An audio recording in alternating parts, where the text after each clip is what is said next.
Undoubtedly, you will see countless decision makers. Most importantly, what you will find is the common thread that is shared by each of you. You are all amazing Black women of power, and your decision to attend this annual summit means that you've come to learn from other powerful businesswomen, you've come to gain actionable information you can apply to your job or to your own company, or you've come to grow your network with sister executives and leaders and even strengthen your own self-worth.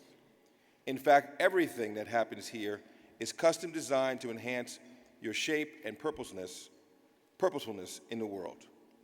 Every moment was created to help ripen and crystallize all the very best of what you already are. Every speaker was chosen to help you better understand and amplify all that you hope to be so that you can trumpet in the relationships you build, in the leadership skills you unapologetically leverage, and in the very way you think and speak and move in every space you occupy, even those that are marked by skepticism or resistance, ignorance, or even brazen hostility.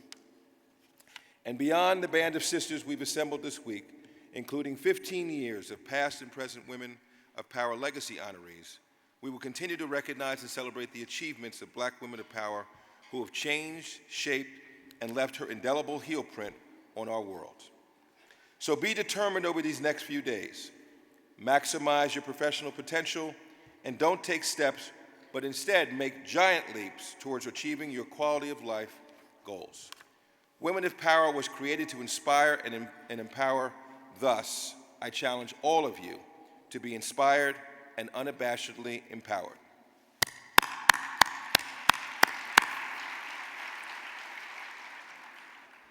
And certainly we invite you to share your every experience on social media using hashtag BEWPS. And I would encourage you to do that because at the very end, whoever does the most social media, which will be very difficult to exceed what my daughters do,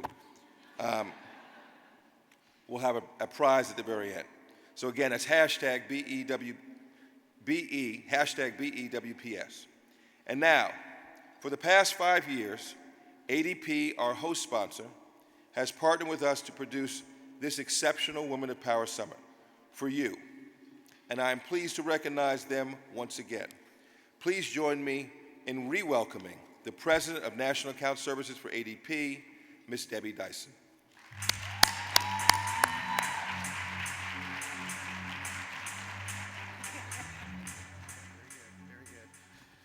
All right, good morning, everyone, and good to see you again. So ADP has been attending Black Enterprise as a collective company over the last 6 years, and 5 of those as the title sponsor. During that time, we've sent on average over 35 women every single year since our sponsorship began. And of the 35 women that attend, over 32% have been promoted to positions of increasing responsibility. We also like to proudly acknowledge, thank you. We also like to proudly acknowledge and thank many of the clients. Some of you are actually in attendance and use our services, as ADP is the #1 payroll outsourcing provider in the world, paying 1 in 6 employees. As again, during the same time period, we have sponsored over 75 clients in total, with 5 special clients actually invited this year, attending the summit with us once again. And lastly, within the last 7 months, we made a historic decision. ADP has been in existence over 70 years. We made our first ever African-American woman named as our Chief Diversity Officer, which is Aisha Thomas Petit. So, is diversity and inclusion in our DNA? You better believe it. So, now normally when I stand up here and share these numbers, you'll hear lots of hoops and hollers, and this year it's just a tad more silent. As a company, we took a position of solidarity to restrict our travel efforts based on the current health crisis. But this by no means signals any such diversion from our focus and intensity on diversity and inclusion. If anything, it shows a stronger position of unity and strength to ensure the well-being of our associates. We firmly believe in everything that Black Enterprise stands for and continue to gladly wear the shoes of the title sponsor. Luckily, I have big feet. So I stand here knowing that I'm not alone at this event. All of you will hopefully welcome me into your fold, so that I may carry the comforting messages back to our associates from what will happen here over the next few days. Having your support, the messages that will be heard beyond just today, the leadership of Black Enterprise is all that is needed to power ahead during any times of crisis and concern. I appreciate you, I appreciate Black Enterprise, and very much am proud to be standing here right now to officially welcome you to this year's summit. Enjoy, everyone. Thank you very much.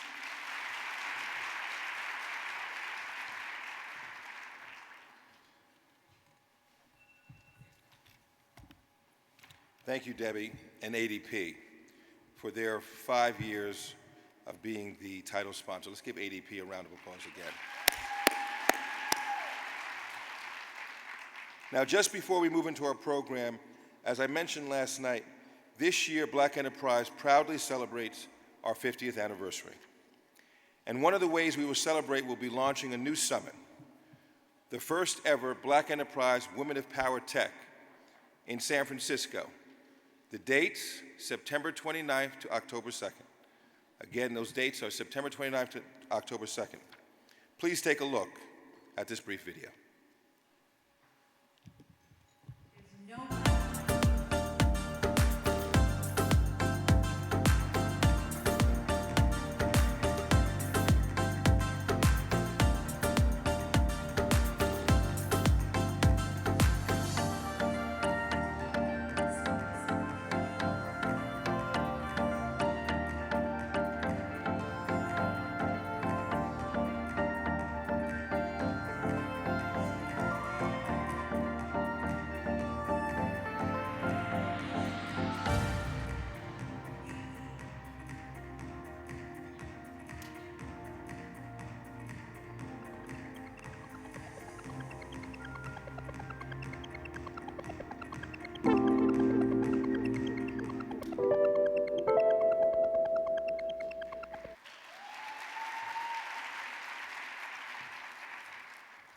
What are the dates again?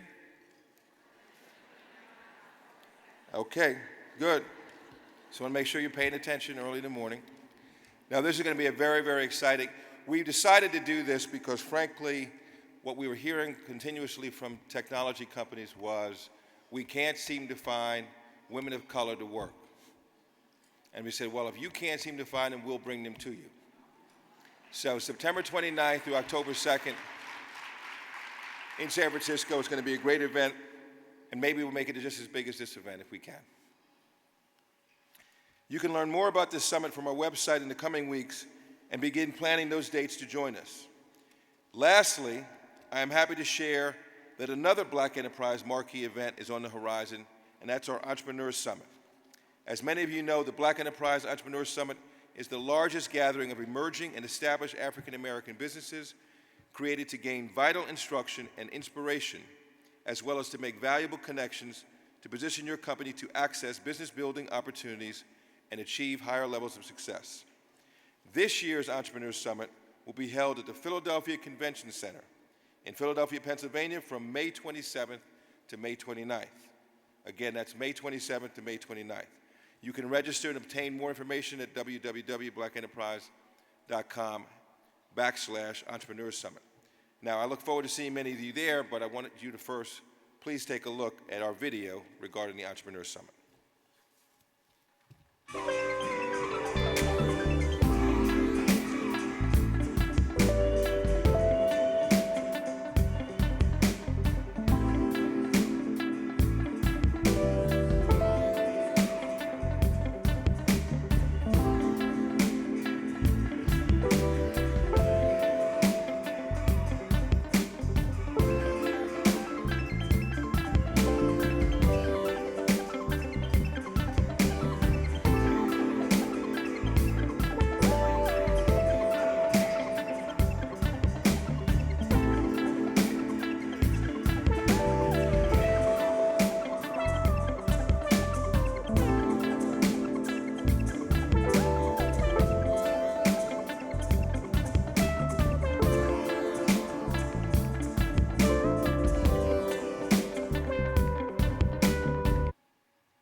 Good morning.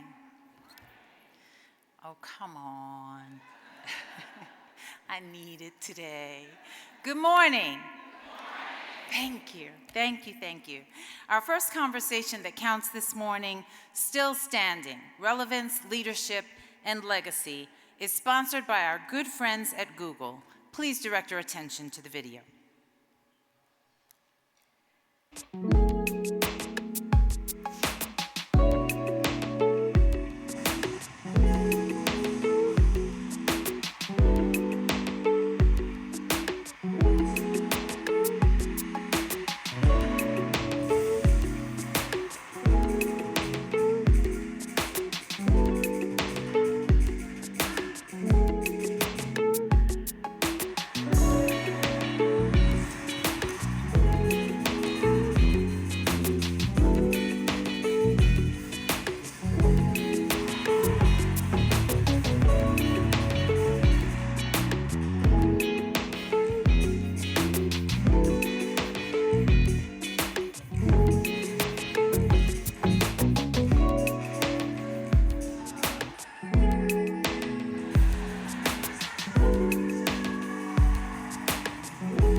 You feel like I do. I love that video. And can we just give a rousing round of applause for the most searched NASA mathematician who we just lost, Katherine Johnson.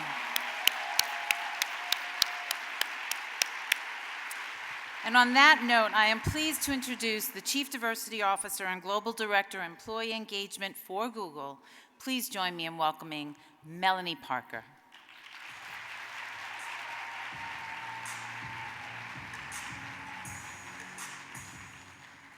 Good morning. I love that video and the power and the energy, and Google Trends data offers a unique look at what the world is currently searching for. And these trends, they can also help us understand what has endured, what has captivated our attention over time, who has had an undeniable influence on history, and who is shaping our future. Some of these people and moments rise above the rest, and we actually search for them more than others. They are the most searched. This morning, we're here to celebrate our legacy honorees, our highest honor. They have made an indelible mark. An indelible means to make marks that cannot be erased or removed. Indelible marks cannot be eliminated, forgotten, or changed. And you know that mark. It's the mark that gives Black girls hope and fills our dreams with reimagined possibilities. It's the mark that allows us as Black women to adjust our crowns and walk straighter, taller, and more confidently. It's the mark that has borne the cross, kneeled on bended knee, cried the silent tears, and made untold sacrifices on behalf of those fortunate enough to be under her wing. This indelible mark defines each of our honorees, and this year's honorees are Debbie Allen, Deborah Lee, Gale King, and Myrtle Potter. Please join me in congratulating each of these legacy honorees. Thank you.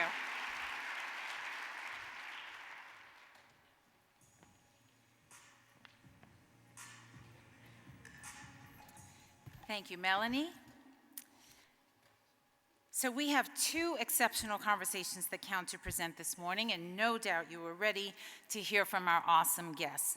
The first, as Melanie mentioned, features 3 Women of Power Legacy honorees who have graciously extended their time with us to share how they built their careers, refined their leadership styles, and survived an onslaught of challenges and change to remain relevant, resilient, and absolutely ready for whatever's next.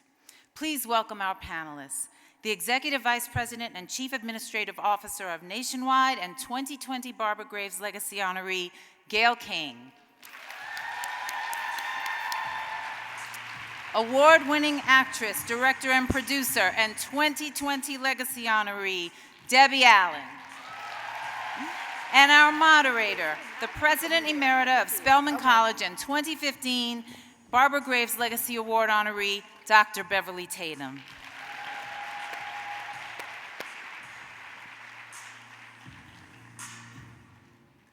Good morning, everyone. It's my great honor to be the facilitator of this conversation, and I am excited to jump right in. I'm just going to ask, how many of you heard their acceptance speeches last night? I'm assuming everyone in the audience did. So in this conversation, we're going to build on some of what we heard them say. And I'm going to start with Gale King, who talked about starting on the wrong side of success. You used that phrase, and I thought it was very powerful because here you sit at the top of your organization.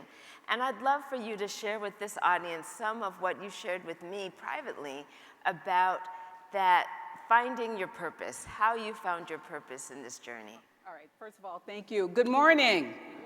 All right, good morning again. All right, can you help me? Let's give these 2 ladies a big round of applause. I have already arranged dance lessons for me with Debbie. So next time you see me, I'm going to be doing my tour. I'm going to work it out, all right, Debbie? All right, you got it. But anyways, when I talk about being born on the wrong side of success, I know many of you can identify with it. The statistics of my birth would have said it would have been almost impossible for me to reach the C-suite. But as I shared last evening, I had an amazing grandmother who gave me a strong sense of self, a strong sense of confidence, and a desire to win.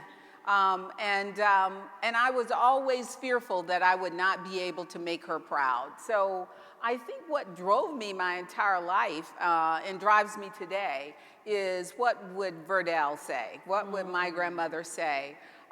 You had asked, and you and I had shared a little bit about purpose. Yes. And I think it's so important to find your purpose. And as I was sharing with her that I started with Nationwide right out of college investigating automobile claims, handling bodily injury. But 4 years into my career, I had an opportunity to observe something happen with an associate, with one of my colleagues that from my eyes, it didn't feel like it was right.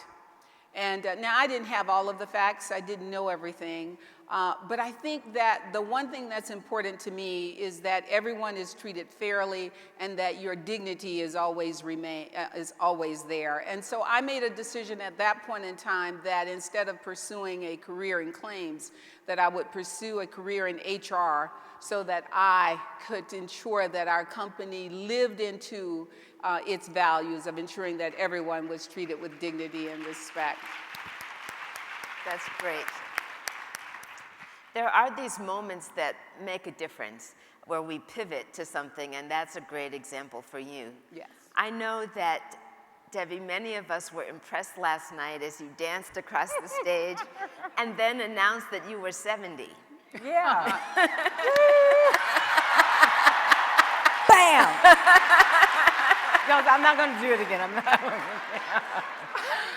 And the theme of this conversation is still standing: relevance, leadership, and legacy. And I'd like to talk about longevity.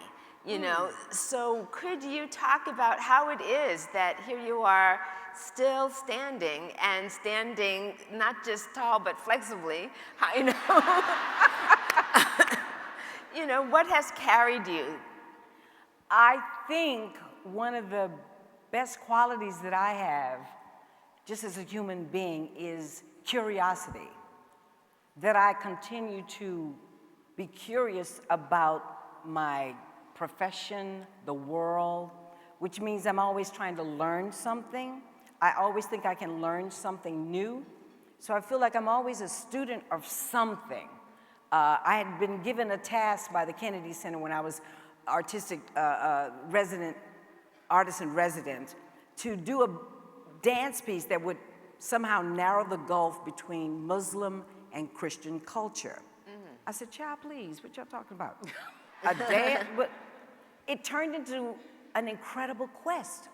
So I spent like a month in the Middle East learning about Islam, learning about the history of the culture, and it just invigorated me. And then I started meeting the women over there. I was trying to put them in the show, but they can't be in front of an audience that has men in it.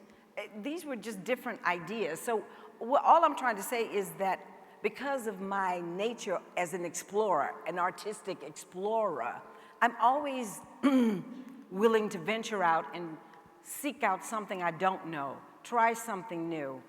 And I bring a lot of young people with me. I'm with young people all the time.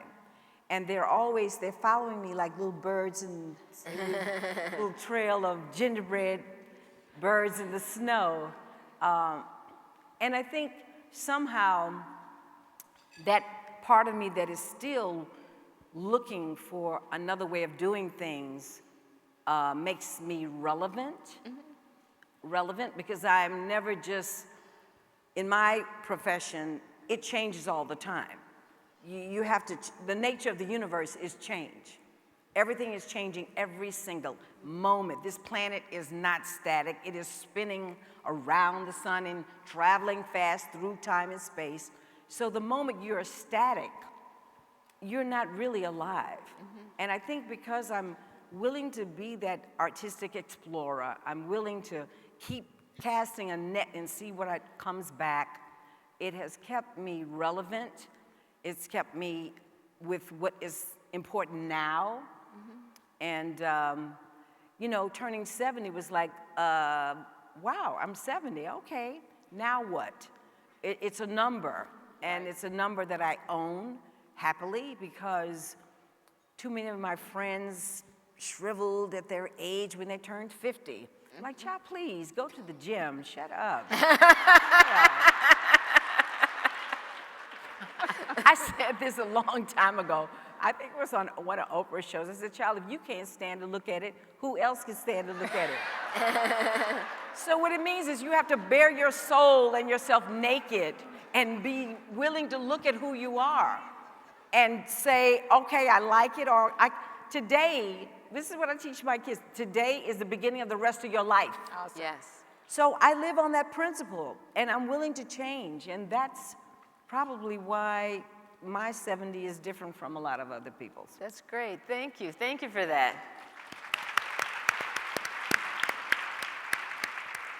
So I know there are a lot of younger women in this audience. And I remember when I was a younger person coming to a conference like this, one of the things I wanted to know is how you got where you are, right? Because I was looking for a path myself.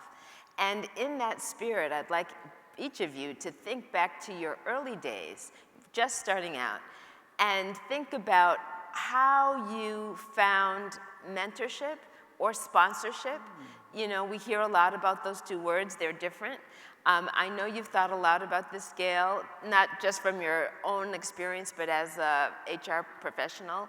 Could you talk a little bit about what that means for you? Yeah. So, you know, what I tell people is that it is impossible at 20 or 30 to know exactly where you're going to end up. You know, True. And so for me, it was always left foot, right foot. And doing the very best job I could at every job, and then scanning the environment to say, what's next? What are the additional possibilities? If I had stayed stuck with being in claims, then I probably wouldn't be doing what I am today. So again, I was always open to new opportunities. And you know, the farther along a road you get, the clearer your vision becomes. You get real good clarity. But so for me, and what I encourage every leader to do is to really deliver on the job you're in. If you are focused immediately on what's next, you can't focus on what you're doing. And so for me, that's what I did. My brand has always been that, you cannot outwork me.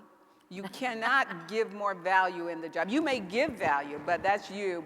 And so I really encourage you to develop a brand that people can count on, and you will be amazed and to be positive. It's so important that people see positive energy from you.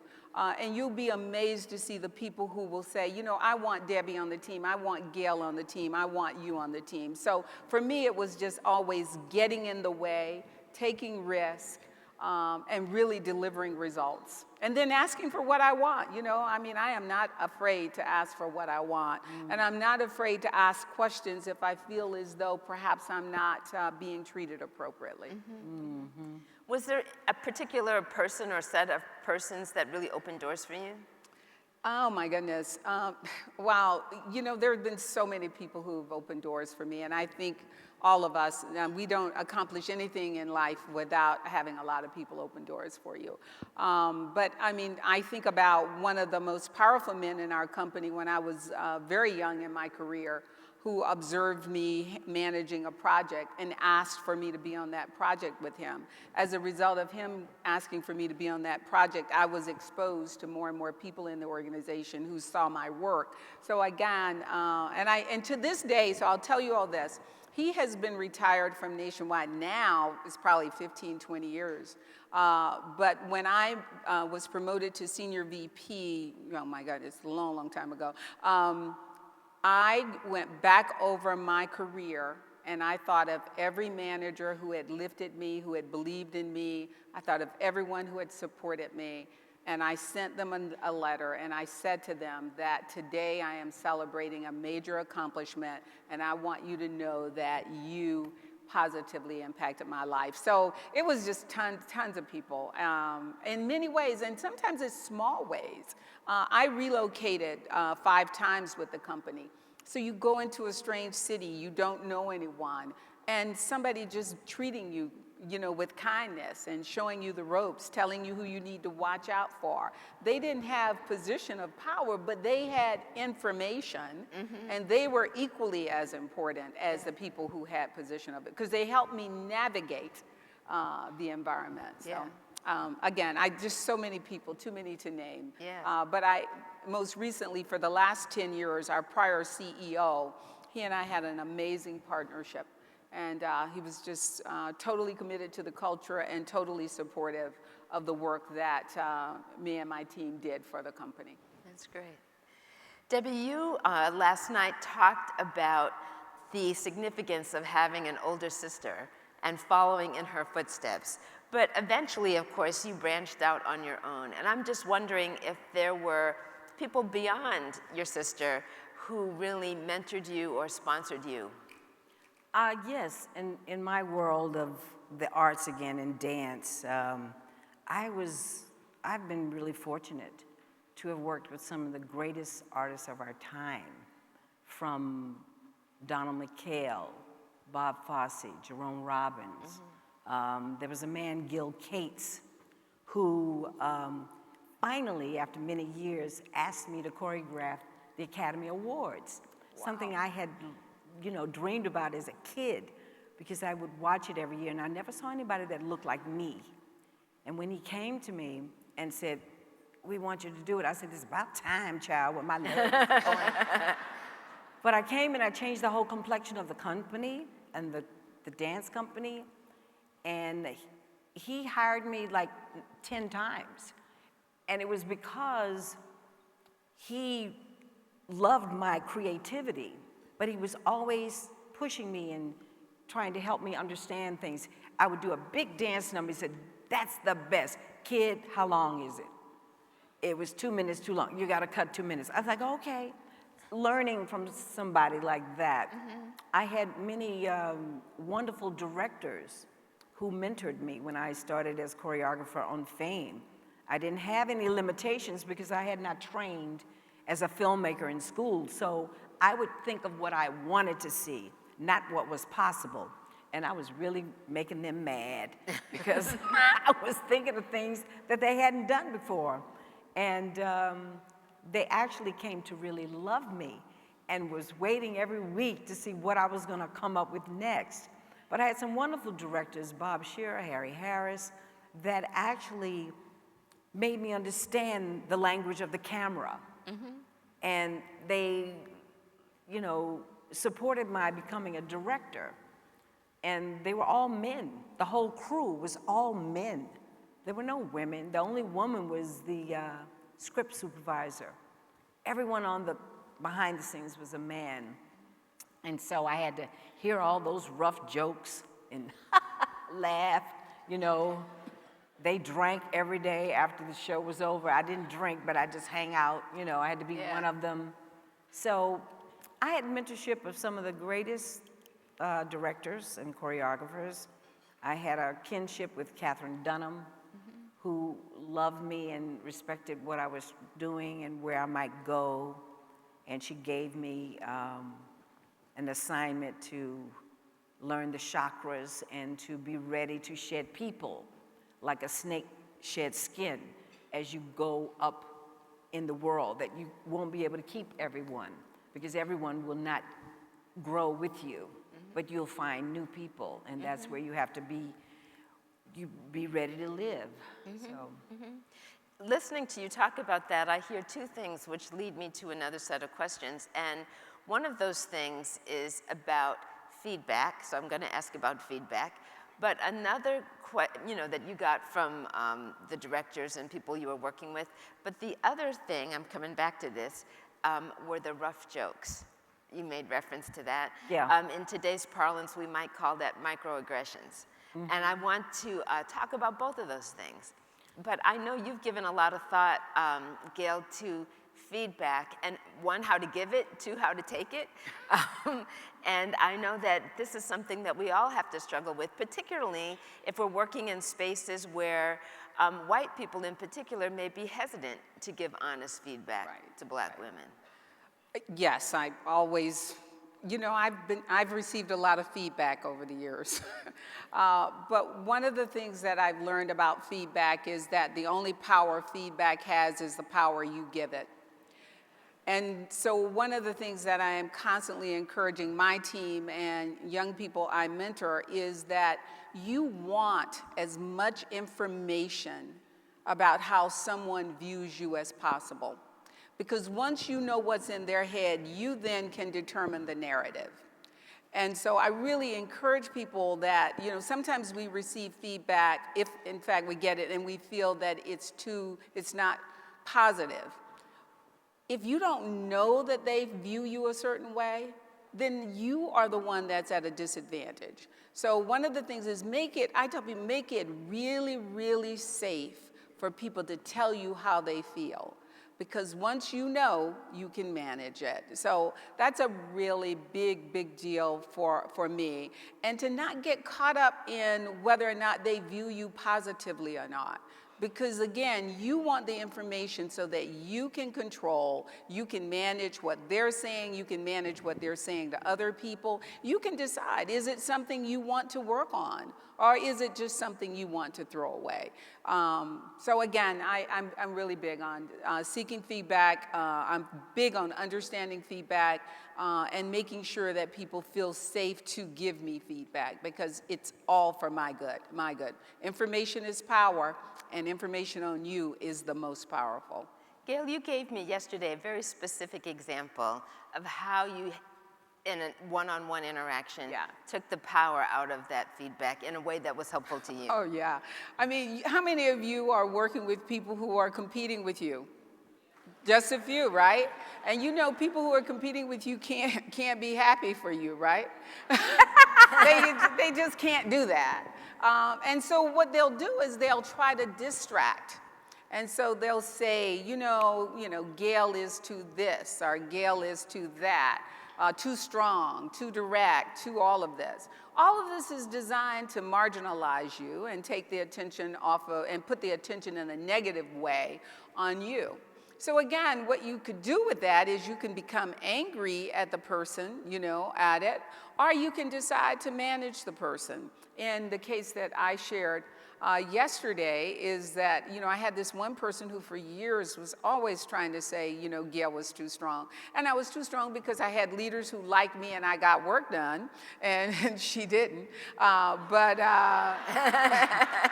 mean, but I thought I have to manage this situation. And so what I did is that I was very open about it. I was in a meeting, you have these group meetings, and I said, guys, I just finished 360. I asked for 360 because, see, when you ask for something, it's yours. So when I said, I received some 360 and, really good feedback, but, a few people feel that perhaps I can be a little too direct at times. And so I went to the person who I knew didn't like me, and I was like, Debbie, girlfriend, would you partner with me? What? Yeah, would you? Okay. Yeah. So what I want you to do is to learn how to manage those people in your environment. You can't be mean to them. You can't ignore them. You have to engage with them. So I was like, Debbie, I am really working on my continuous development, and I am wanting you. If you ever see me do something that perhaps I should do differently, would you partner with me? Would you be my buddy? And then I told everybody.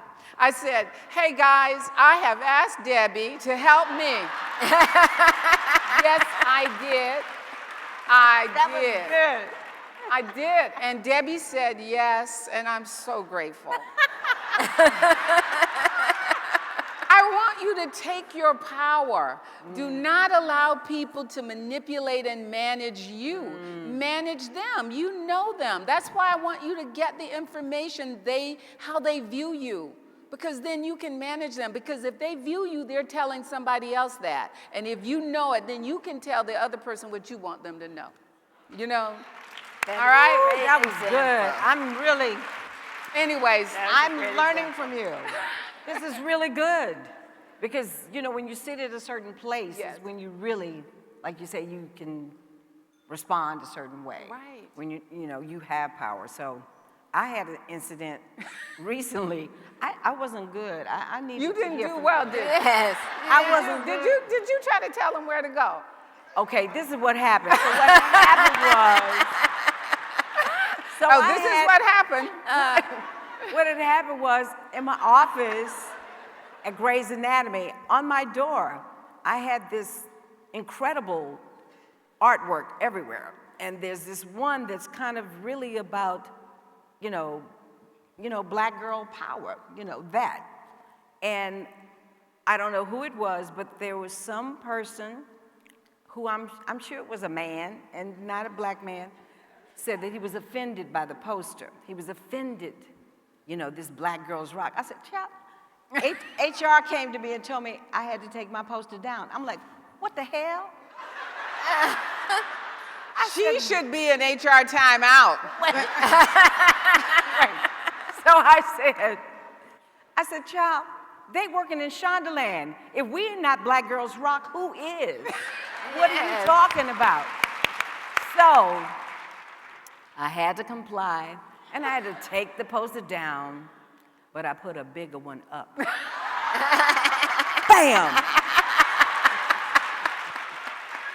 Stay out of my office if you don't like the artwork. Stay out. Out. All right, I'm so glad that she's not working at Nationwide right now. Just saying. Hey, wait a minute, guys. I can do that.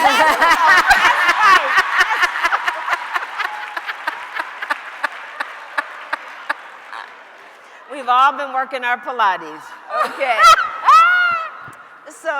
So actually, these are great examples, and I know that as you reflect on your experiences, there's lots of wisdom you could offer, but I'm just wondering, I know our time is getting short, I'm wondering if there's anything you would have done differently or some big lesson that you can look back and say, if I'd known this then, I wish I'd known this then. What could you share with this audience?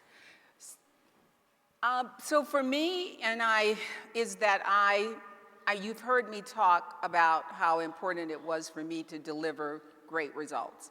And so that was my focus. I was going to get it done. But so my head was always down because I was going to get the job done.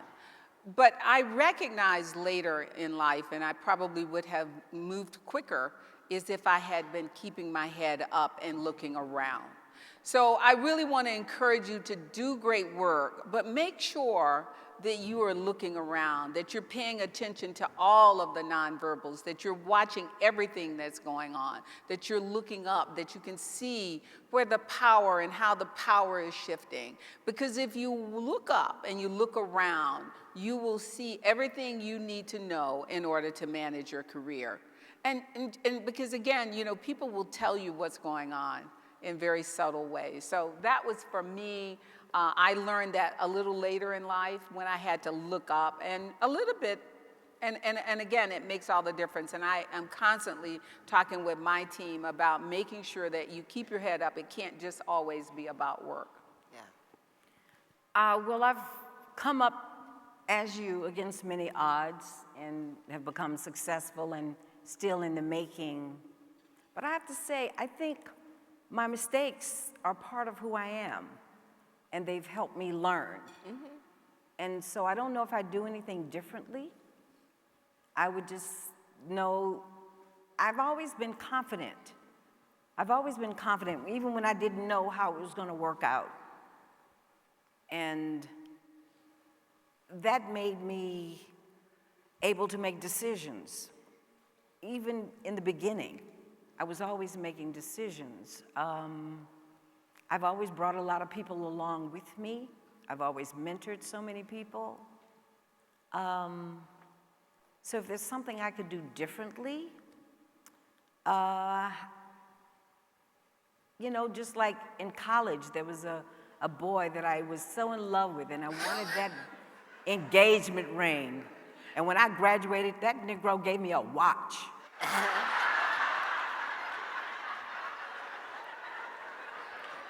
Debbie. I'm telling you something. And I was so upset. But the truth is, if he had given me a ring, I would not be where I am. Right. Absolutely. I would not be where I am. So you can't always see that what's happening is really in your favor. You can't always see that. Yes. But as it comes, it made me so mad. And I was like, But that watch is still in my closet. And I got a ring later when I really needed it. I would have been, happy as a housewife and making cookies and probably have 5 kids, but I would not be who I am right now. So I don't think I'd change very much. I'd go through all the struggle again because it's made me who I am. Great. I have gotten a signal that it's time to open the floor for some Q&A. Nice. So let's do that. Okay. There's a microphone here in the middle and one in the back. So please come forward quickly. Maybe while we're waiting, I'm going to ask you about microaggressions in the Me Too era. About what? That rough talk. You said you're the only woman and you had to deal with rough talk, and we hear a lot about that in the workplace, sometimes characterized as harassment even. Well, you know what? When you grow up in Texas, in the South, in the 60s, where everything is segregated and they're not doing anything but saying bad things, right. You learn that that is like water on a duck's back. Mm-hmm. And you don't get to where you can't sleep at night because somebody said something. You let them have it right back. I will never forget being insulted by a cab driver. I was trying to get to an audition. I didn't have enough money to tip him. It was 10 cents. I didn't want to insult him. So I got my things and I was running to the audition, but before I could get out of his car, he insulted me. He called me, "You black, no tip," and blah, blah, blah. I was 22 years old. I punched him in the face. Bam! Yes, I punched him in the face. And then I was like frantic and I was crying. And then I looked for the police and I found a policeman. And then he said, he was laughing at me. He said, I might have to arrest you. But I wasn't going to let him say that to me and get away with it. I punched him. I didn't wait for somebody else to do what I knew I needed to do.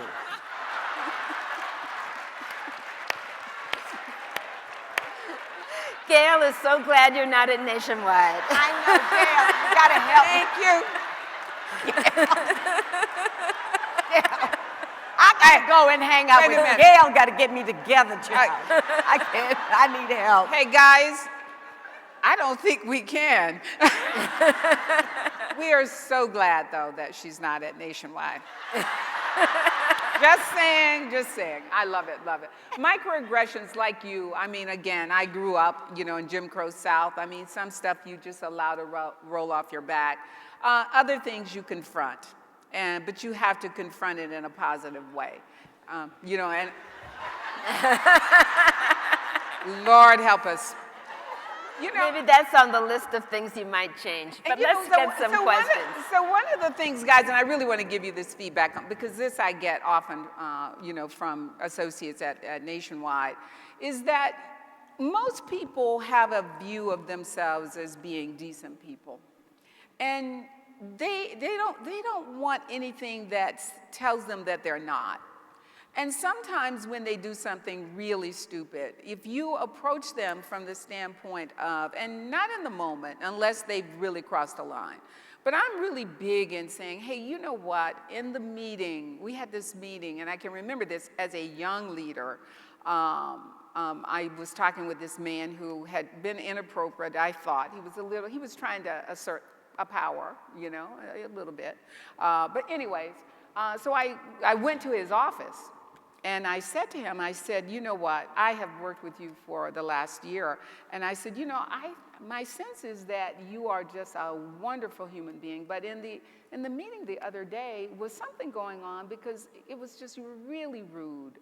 And I don't know if something was happening with you or what. I said, and I chose not to deal with it on that day, because it just wasn't you. That's not you. Right.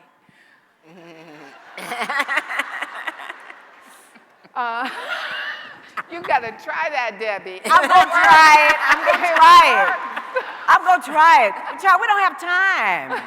Time for all that foolishness. Okay. They need to show some respect. But you know what? And I'm respectful of people, and they need to show respect. But now, there's a line now. You Okay. can walk up to a certain line, and I'll come have an offline conversation with you. Now, another line, I'm gonna have that line you crossed. So again, I just want to give them grace, and give them the opportunity perhaps to correct themselves by calling it out in a safe way. Remember, the only thing you're trying to do, because the thing that happens, at least in corporate, is that the moment you allow somebody to make you act like them, they don't see the other person, they see you. Yeah. And your goal is to manage your brand, not their brand. Yeah. So remember what I told the lady who I knew was trying to hurt me? I thanked her for her kindness and generosity, because I knew other people were watching to see how I would respond. So you're managing your brand, so manage your brand and don't allow anyone to make you act like them. Because if you see two people fighting, Debbie, you don't know. Okay. Anyways, I hope that helps you. All right, let's hear from another voice. Yes. Hi, I'm Gabrielle Cooey. I work in diversity and inclusion for PwC. So first off, thank you, Black Enterprise, and all the knowledge that you share today. So one of the big focuses is around feedback. We hear a lot statistically that young Black women and males don't get the feedback to progress, and you gave us some good tactics around that. But one thing that you said that I wanted to talk a little bit further about was safe space, right? No one really creates the safe space for us, but we have to step forward and make the safe space for others. And so I wanted to learn, what do you do to make that and have those courageous conversations? Yes, with a leader or with anyone in the organization, with your direct leader? Probably your direct leader. Yeah. Again, what I really want you to think, and I want you to ponder this, is that I believe at my core that people really want to be good people. And I think if you come in and have a conversation with someone from a really pure place about, I want to be my best self, and would you partner with me? Would you help me? Can you help me understand the things I need to do to be better? Because in many ways, you're calling them to a higher purpose. And so I want to encourage you all to ask for what you want and ask people to partner with you in achieving what you want to achieve in life. It has worked for me. So that's what I would do. Just go have an honest conversation. You'll be surprised at how many people will say yes to you. Thank you. Great question. Yes. My name is Tobiola Diron, and I'm so grateful for this opportunity to be here today. A question I had following on the safe space is about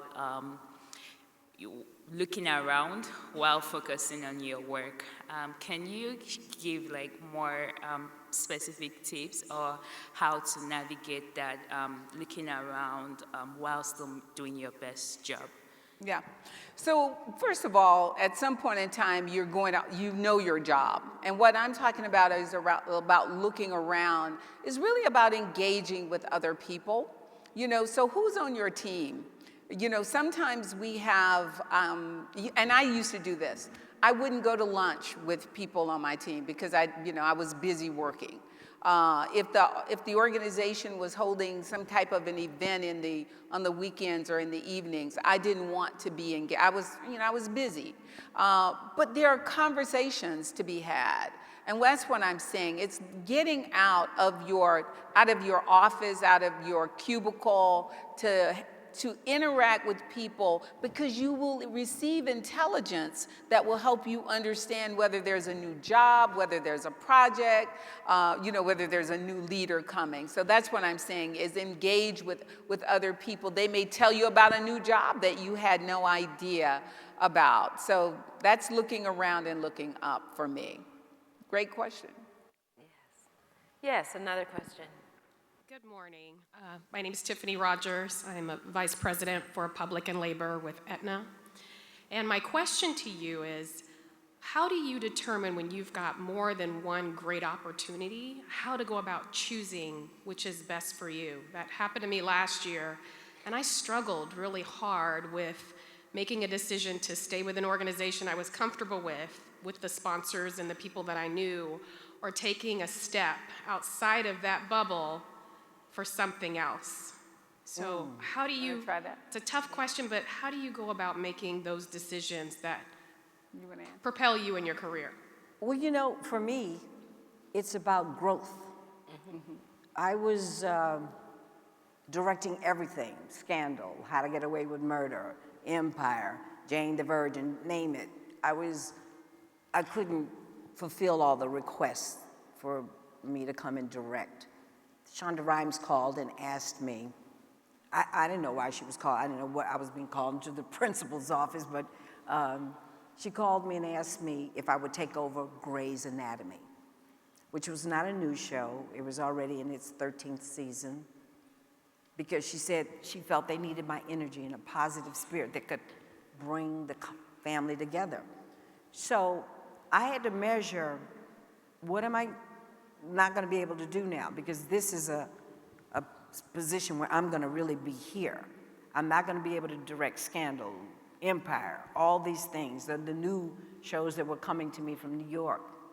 But I decided that this was an opportunity for me to solidify myself as a real executive producing director.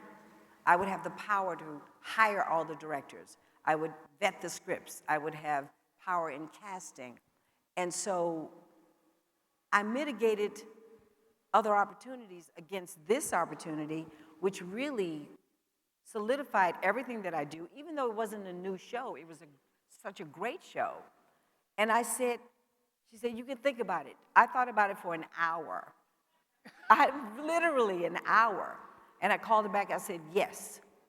And it was a big deal because I was coming in and shifting some people out of their positions, and I'm coming in, people that I respected and loved, but this was a new day, they needed something new. And I felt that I could bring something. I felt that I was going to learn a lot, I would be empowered, but I was going to learn something new. So I said yes. So that was a choice about when you see yourself in a growth position, opportunities. What is you got to listen to your heartbeat. The only thing I would add, and I absolutely agree with her, growth is it something that's going to add to your portfolio for the future? And passion, was the new opportunity something that, that made your heart sing? So those are the things that, how I made those decisions. Great. I have to tell you this, many years ago, I told you all I moved into HR because I wanted to have impact on our associates' lives. And years later, the organization wanted me to go and become a regional VP, which is a role that leads you to a different career track. And it was enticing because that particular job is a coveted job in our company. And I did what you did. I wrestled with it, but my heart wasn't there. And so I stayed where my heart was, and it worked out because where your heart is, it's easy work. So, great question. Thank you very much. We have time for one more question, and we're going to take it from the back. Someone in Hi, my name is Erica Daniel, and you guys referenced a lot about making a pivot. So how do you position and prepare to make that pivot? We're having trouble hearing. I don't understand. We can't understand. Okay, can you hear me? Okay, so you guys made different pivots in your career? Pivots. P-I-V-O-T? We got it. And it's like shifting to another area. And I'm 57, and I'm thinking about the same thing and preparing to pivot to something different. And I want to know how you guys decided and prepared for that pivot in your life, for that change in position. So pivot. How did you prepare? How did you prepare? P-I-V-O-T. Yes. I know. It's hard. I got it.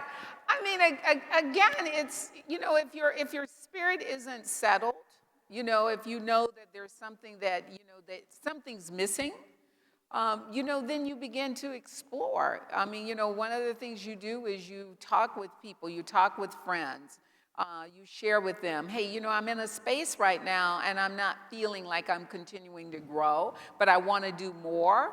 This is what I like. Sometimes you have to tell the universe what I think I want and tell a lot of people, and then they will help you somehow or another. You will then get what you need from the universe, but you have to start sharing what you need, and that's what I would recommend. I don't know, you may have something different. Well, I think for me, it's kind of like being the point guard on a basketball court. You have to really see the whole court so you know where the ball needs to go. It's all coming to you, but it needs to go over there. So that, for me, is a pivot, knowing that it's all moving in a direction, but it would be better if I punted this over to someone else, or if I pulled this one in. Understanding the landscape of the game that you're in right in that moment, and knowing where the ball needs to go, tells me a lot. Thank you so much. Okay. Thank you for that question. I have saved the last question for myself. Oh. And that is, what's next? You are all at the top, both of you at the top of your game, yet I'm sure there's still mountains you want to climb. What's next? It's evolving all the time. I mean, I'm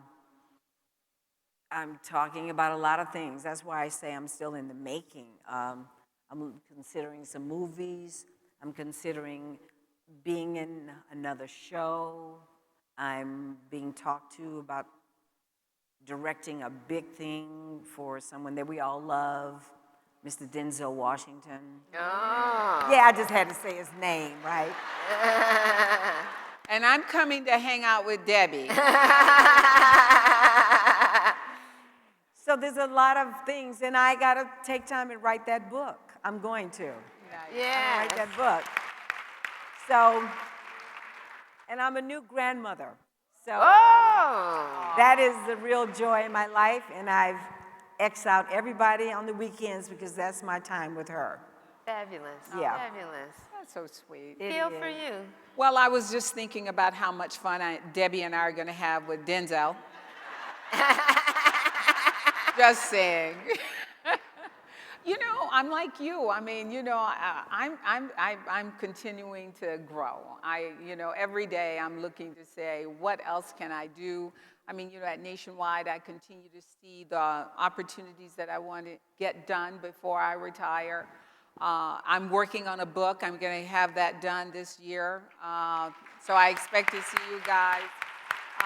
I want to do more board work, you know, so, you know, thanks to my, we're Butch, you know, I'm working with him on AutoZone. I want to do another board.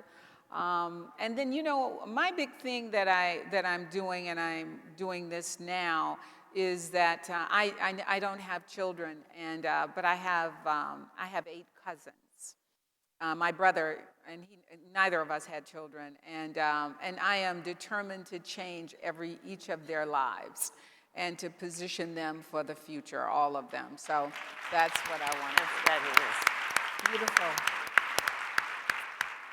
Women of power, please join me in thanking these fabulous women. Love you. Thank you. That was fabulous.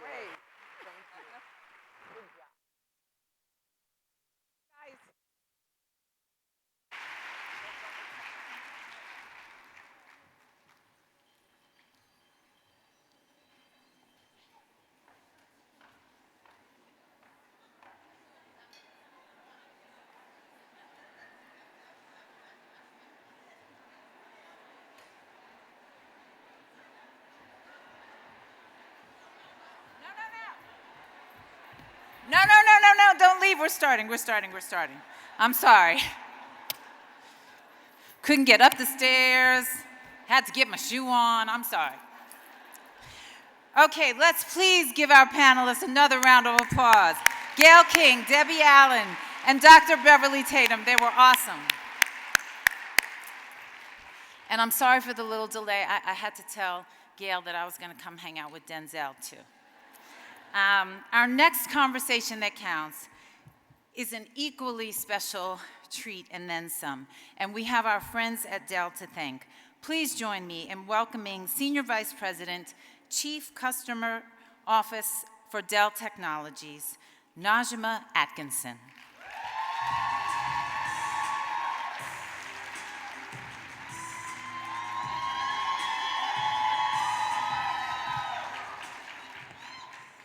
Vertically challenged, I need that lower. Good morning, Queens. As Caroline just told you, my name is Najma Atkinson, and on behalf of the 160,000 team members and leaders and the amazing women that I have here with me today representing Dell Technologies, welcome. We are so honored to be able to sponsor this opportunity. I had a chance to sit back there and meet Misty. I don't know very many people who are as tiny as I am and that powerful, but you are in for a treat. I am again excited and honored to greet you, to fellowship with you all for these next few days.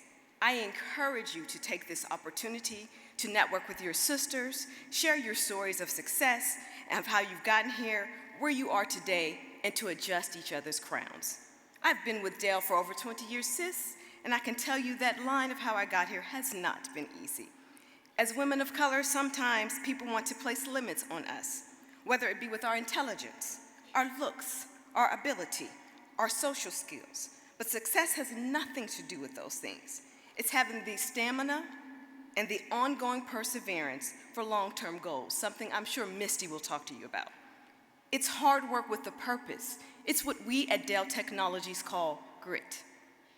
Success for me also has to do with leaning into the sanctity of our sisterhood, accepting and giving support to hold each other up in the best of light and to provide guidance and support to navigate through obstacles and opportunities.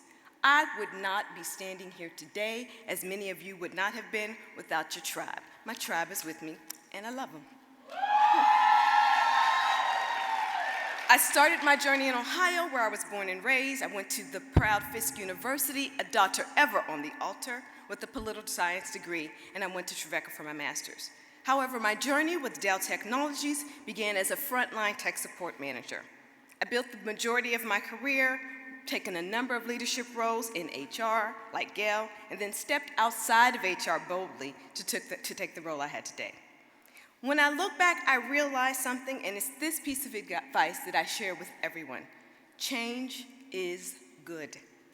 I consistently sought out opportunities and took on new challenges, even though at some times I did not think that I was ready for that.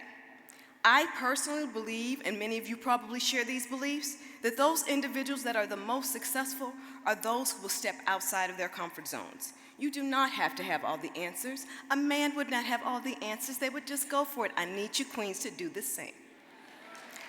Dell is a unique environment that truly allows us to be empowered and to try stuff that's never been done before. That is what innovation is all about.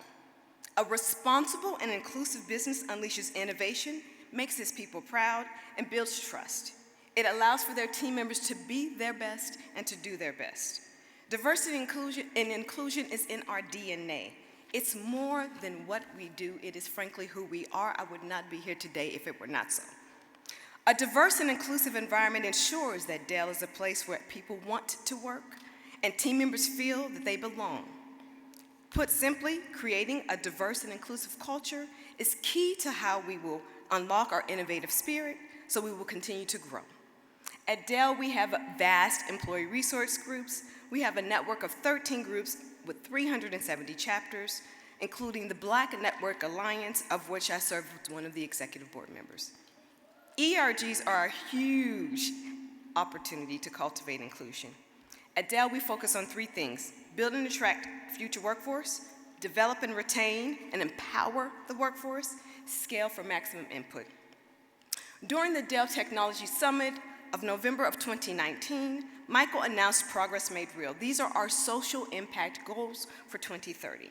This plan outlines social impact goals for the next decade, and cultivating culture and inclusion is one of our social impact pillars. We've got some big goals, moonshot goals that we put in place and announced them publicly to hold ourselves accountable. These goals include, by 2030, 50% of our global workforce at Dell Technologies, and 40% of that in leaders will be women. The one that makes me prouder, by 2030, of that number, 25% of the US workforce and 15% of our leaders will be people of color. I am personally deeply committed to helping Dell and the industry as a whole change the narrative of diversity.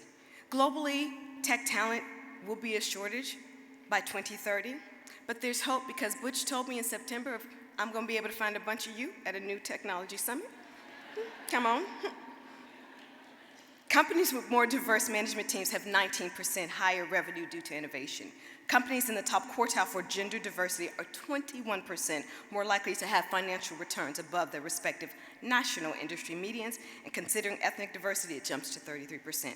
I am filled with joy and frankly a bit emotional to see this sea of beauty and your commitment to creating cultures where everyone can be themselves. We so look forward to the next opportunity, but not only just that, these next few days, as we fellowship with each of you, we encourage and love on each other, and we look to share all of our opportunities. Thank you, Butch and the Black Enterprise team, for the great partnership. Congratulations on the achievement of the 2 significant milestones. Enjoy the rest of your day, ladies, and I'm gonna let you hear to Misty, because that's what you want to see. Thank you.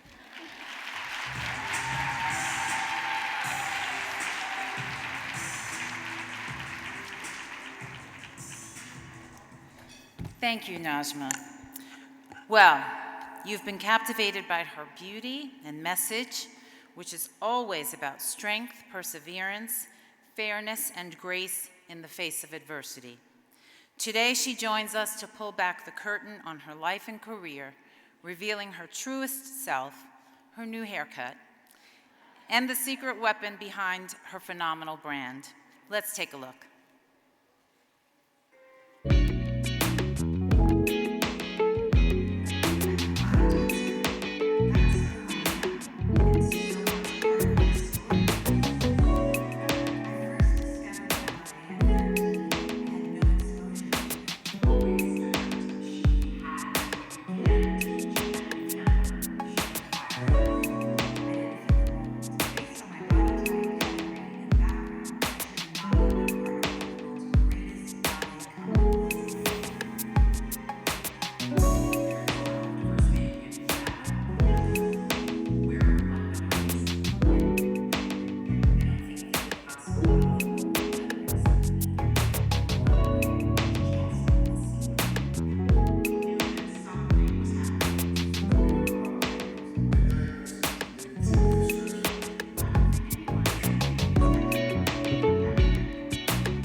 Rising Women of Power welcome to the principal ballerina, the prima ballerina, Misty Copeland.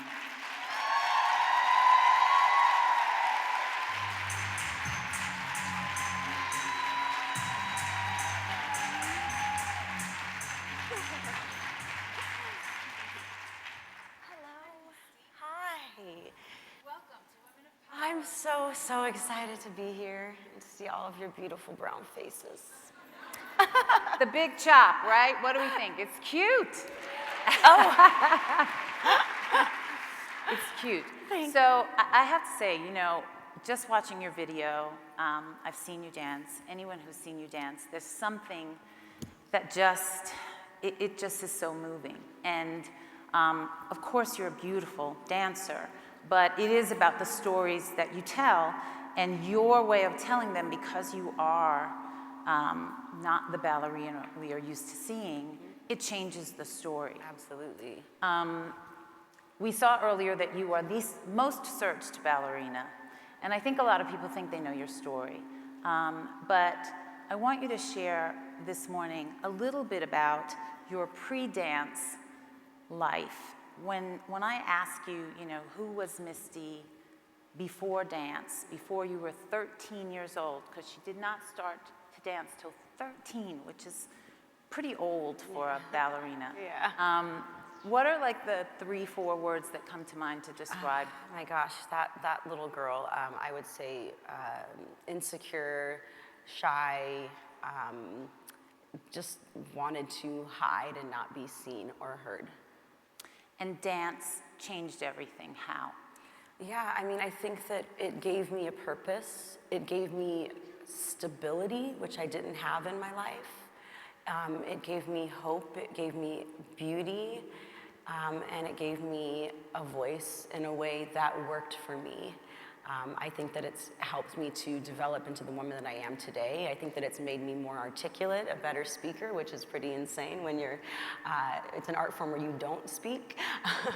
But it's definitely given me so many tools to become my best self. What is it like to discover, because you started dancing at the Boys and Girls Club in a free dance class at the age of 13. And within, what was it, a couple of weeks or months, you were on point? Yeah, it was in a couple of months. Yeah. Very dangerous. I wouldn't recommend that to anyone. But you quickly realized, and everyone around you quickly realized, that you were a dance prodigy. You had this gift, and suddenly it was discovered. What is it like to, you know, you were a teenager. What is it like to realize you have this thing that separates you from others? I just think that the timing couldn't have been more timely to be told I was enough, to be told that I could be anything I wanted to be. That was not my experience at all growing up. As a middle child, the fourth of 6, my mother was a single parent, and we were pretty much houseless, homeless for my entire youth, just living in motels and sleeping on couches of people I didn't know. So that just created this very introverted child, and it was the first time, just the fact that someone believed in me, it literally, I just blossomed and grew in leaps and bounds by simply having that one person believe in me. And so I am so aware of the benefits of being a mentor, of having mentors, of having guidance, and of having representation. So everything sort of opened up for you in a way at that point. But then you really sort of get into the professional dance world. And in a way, things start to shut down again. Yeah. Because you are the only Black ballerina in a company of about 80 people, right? You are it. For the first 10 years that you're in ABT, you are it. The speck in the cream, so to speak. So once you were in that setting, how did your sense of what can my career be start to shape itself? Because this is before the Misty we see now, which is beyond ballerina, right? Yeah. All you saw for yourself then was dance, right? Yes, yes. I think that there was just something that my mother definitely instilled in me to like never give up, you know, that we were just constantly fighting. There was always going to be a way to make it. And I think that that's something that has really benefited me in my career. You know, it really, you know, emotionally, psychologically, can just weigh on you and really get to you. I mean, for a decade, to be the only Black woman in this company, and when I say like, we're together all the time, I mean, we're in the studio for 8 hours a day. I travel with them all over the world, so it's like a pretty interesting situation to be in this day and age, to just like 90% of my life, I'm surrounded by all white people. It's a lot to take on and to still remain strong and have integrity and still be who you are. And that was something, again, that I think I just, from my mother, you know, I learned to navigate, but not to kind of erase my identity as a Black woman. And that was really important for me. And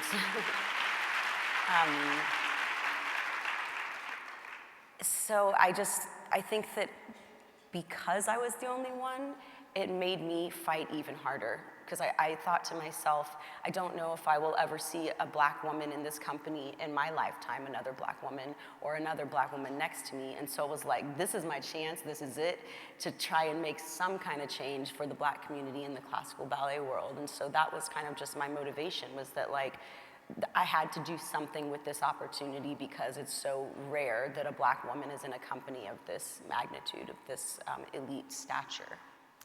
I know that you had a lot of champions from a young age, and one of them was just sitting right where you're sitting. Debbie Allen. Debbie Allen, and she gave you sort of one of your first little breakthrough. Yes, she did. You know, it was really important, I think, for Debbie. You know, Debbie learned about me because I was all over the newspapers, like dance prodigy, and I'd only been doing ballet for a year when Debbie kind of took me under her wing, and it was really important for her, and, you know, now understanding at this point for me as well, to be embraced by the Black dance community, and to not feel that I'm so alone. And Debbie definitely did that. She invited me to be a guest artist at 14 years old and be the lead in her version of the Nutcracker, the chocolate Nutcracker, which is now called the hot chocolate Nutcracker. And it was the first time in my dancing life that I was surrounded by all Black people. And Debbie, Miss Debbie Allen, was next to me, and we were sharing. I had to learn dialogue and like speak on stage like next to Debbie Allen. I'd only been dancing for a year. I was 14 years old. I had never performed like on a big stage before, so that was a lot of trust that she put in me. And she's been like a little mama hen to me and a mentor, and just it's so important to have that.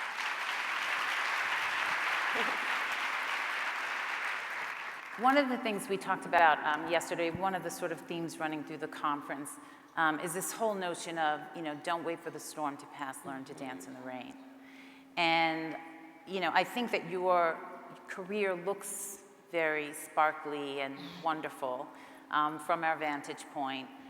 But can you talk about some of the difficulties that you still face, and that even since the 2015 breakthrough of your being named, you know, into this historic role,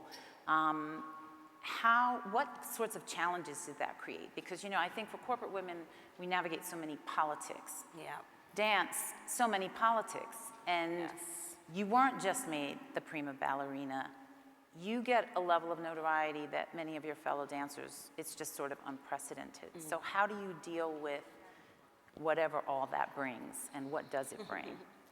I mean, when you say, like, I feel like when there's a storm, that is the time to dance. And I feel like that's been kind of my path, that like in those dark or difficult times, that's when I thrive, and that's when it's important for me to have a voice and to bring happiness, beauty, you know, through my art form to people.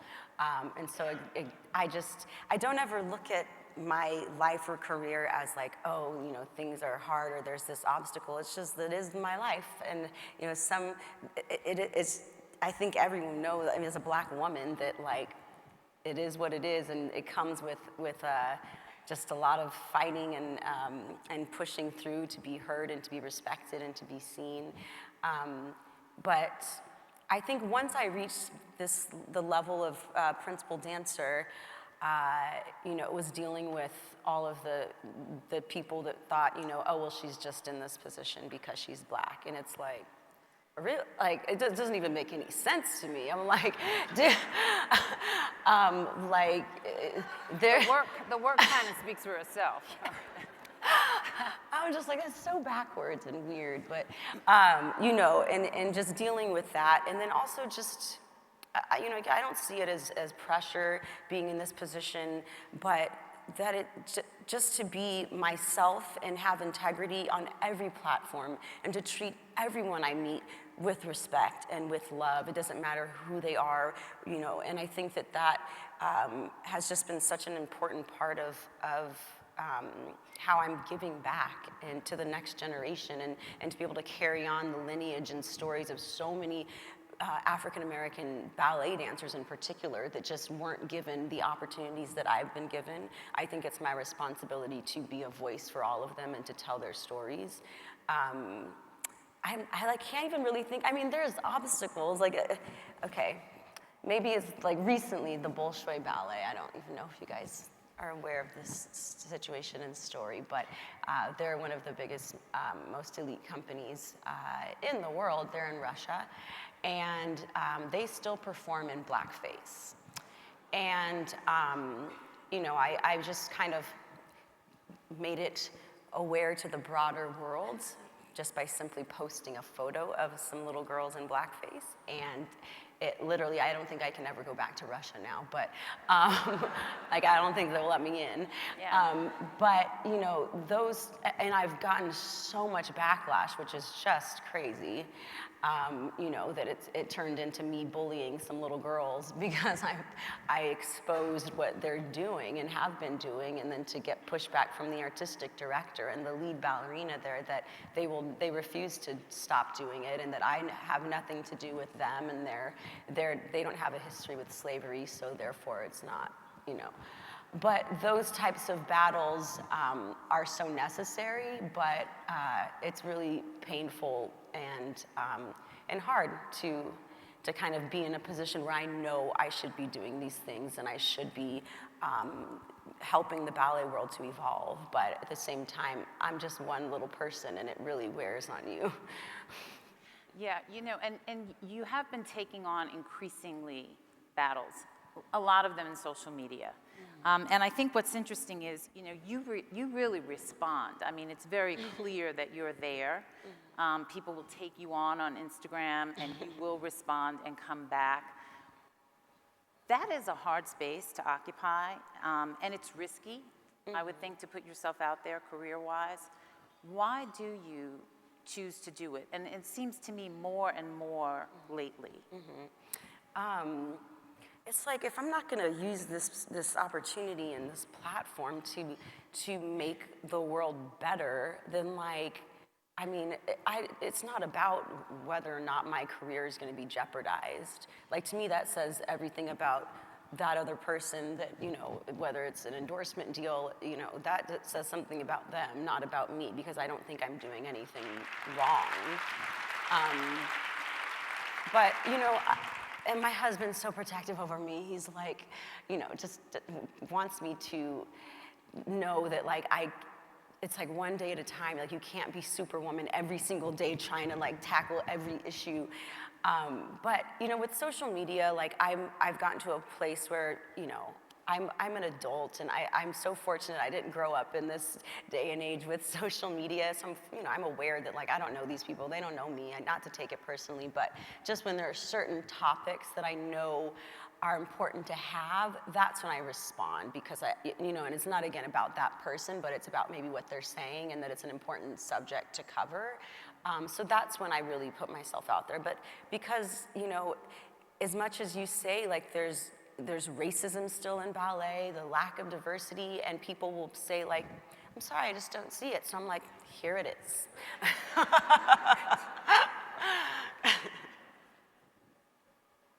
you mentioned your husband. I don't know, did you all know she was married? Did you think she was married?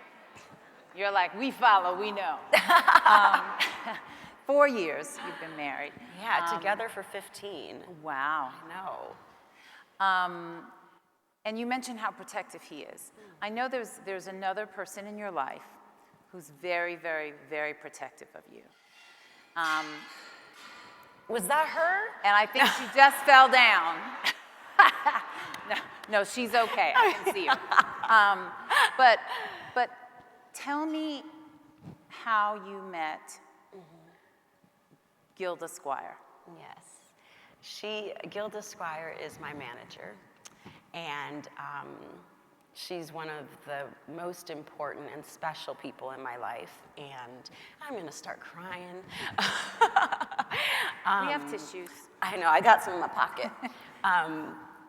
Gilda found out about me when she was at a Christmas party, and a mutual friend of ours now, we didn't know each other, they were talking about the Prince concert and his Welcome to America tour, and that there was a black ballerina that was dancing on point on top of his piano.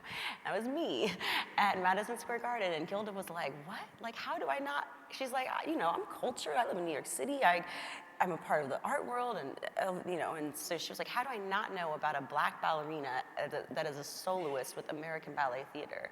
And so it kind of just became like this mission for her. You know, we ended up connecting, and she worked pro bono for me for a while because she just felt like it was like her responsibility and mission to bring a black woman to the forefront who is doing positive things that didn't have to be half naked or shaken in anything, you know, that represented so many that like, this is us too. Like, we are so many things. And so that just kind of became, you know, a mission for her. And she's changed my life and my career. And I think she's changed the ballet world. She's allowed for not only me, but for other dancers now to be seen as athletes, to be seen as assets, you know, to the world beyond ballet. And without her innovative ideas and care and trust in me, yeah, I don't know where I would be, but all of this is because of her. So please welcome Misty's manager and another great woman of power, Gilda Squire. I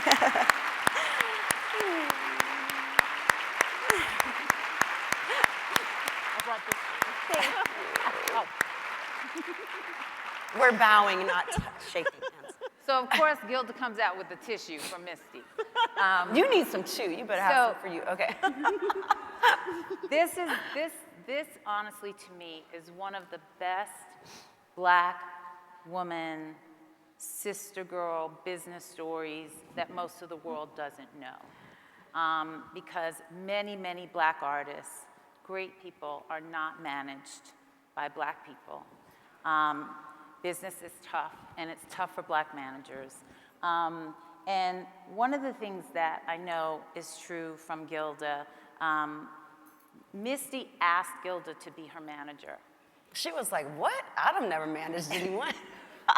And Gilda said no. I did. I did. And one of the reasons I know is because, you said this to me once, you were afraid that as a black woman walking through or trying to walk through doors in front of Misty, that you would handicap her. Yeah. On one hand, it was also, I knew nothing about ballet, and I wasn't sure that I wanted to know about ballet. I'm just being very real. I thought that Misty had an amazing story, and she does, and I thought that to be a black woman in that space, it was very important that we, the world, and us, our community, know about her. I knew that as soon as people understood that she is a human being and a black woman trying to have a career with all of those boundaries around her, that once we found out, we meaning us, that we would support her and we would champion her. And so that was my goal in working with Misty initially, was as a publicist, because that's what I do, was to get her story out there. And so when Misty asked me to be her manager, you're correct. I just thought, I don't know anything about ballet, that's a lot of work. And to take someone on as a manager, I know that people throw around manager very easily these days, but it's a huge responsibility. You are literally taking someone's career, their brand, their reputation, their just everything, their life into your hands. And I wasn't sure that I was ready to do that, not as a woman who had been on her own in business for, at that point, 3 years. And certainly not as a Black woman representing another Black woman trying to break down all of these barriers. So Misty, why did you ask Gilda to do this? Because you know what I love about this story is that you sort of each took a chance on each other, because at that point you were a ballerina. You weren't Under Armour and, you know, Stuart Weitzman. You were a ballerina. And ballerina is a very niche reality. So you really took a chance on each other. What did you see in Gilda? What made you say, I need you to do this for me? Yeah. I, you know, again, like having such an unstable home and upbringing, it means everything to me to trust someone, to have them trust you. And Gilda, you were just like stability and opportunity and love and trust, and to get that from someone, you know, from a business relationship, like it was beyond anything I'd ever experienced. So it was like, you cannot walk away now, you know? I was like, no. Like you know, once I got a little taste, like I knew I needed you in my life. So I was like,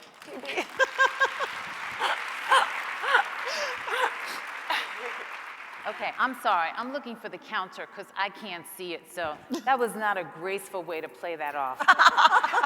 But I'm not Misty, so you know. So Gilda, what did you see in Misty? Because you had a vision, she has said this, for her that was beyond even her own sense of what she could be.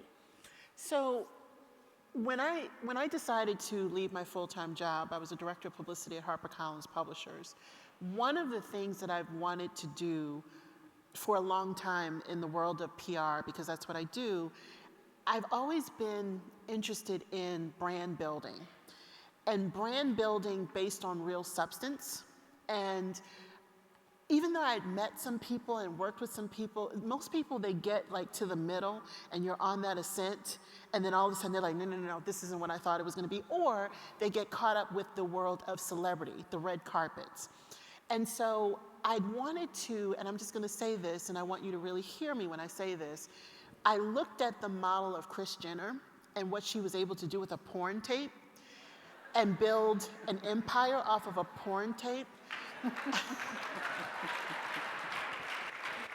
And I just thought, when I heard Misty's story, and then when I met Misty, I was like, this is substance personified. And I thought, with her story, with her grace, with her humility, and with her talent, I refuse to believe that we can't do the same thing.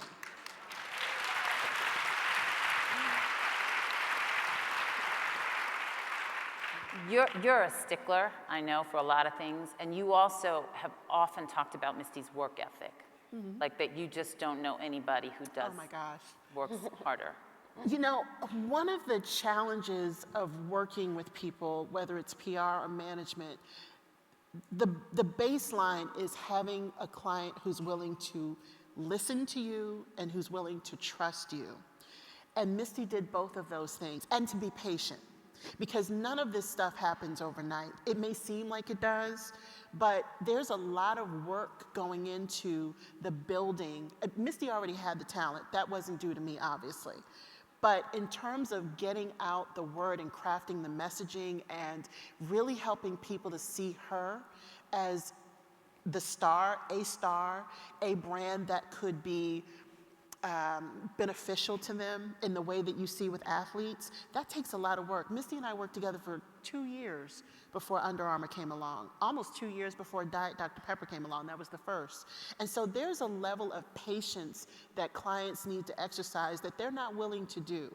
And Misty, in just this incredible anomaly, and I kept telling her, I keep waiting for the other shoe to drop, because I was so used to, you know, we're doing the work, and then all of a sudden it's like, I don't want to do it anymore. This is too much for me. I don't know if I can handle it.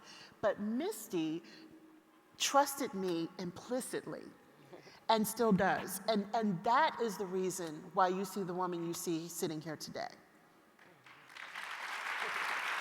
So Misty, how difficult has it been, though, for you to not just balance what essentially is sort of two careers, but to move into this completely other space, which is, you know, sort of the corporate world and representing corporations with all of the advantages and constrictions, you know, that brings to you?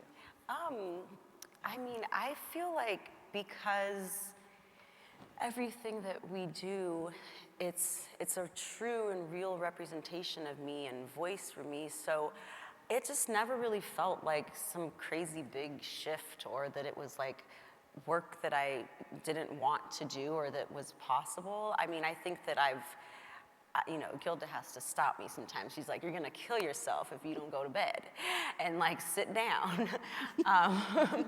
But the working part, to me, like it's always been a part of my life. And I think as a classical dancer, like we're just so used to that. It's not work. It's like, this is what it takes to become an artist. And so I feel like I just look at everything in that light. And yeah, things have just kind of happened really organically, and you know, that word celebrity and the red carpets, like to me, like the fun part is the work to me, not that stuff. That to me feels like work. So I prefer to just do the work and to be with my community and with people and talking to them and on stage entertaining. But the no days off, and the 15, 16-hour Under Armour shoots for the incredible pictures that we all see. You're like, we don't do that. No. One of the things that has been really key over the last 9 years that we've worked together is helping to educate the people, every partner that we work with, helping to educate them that, you know, her body is her instrument, and you can't work that like you would. She's not a model.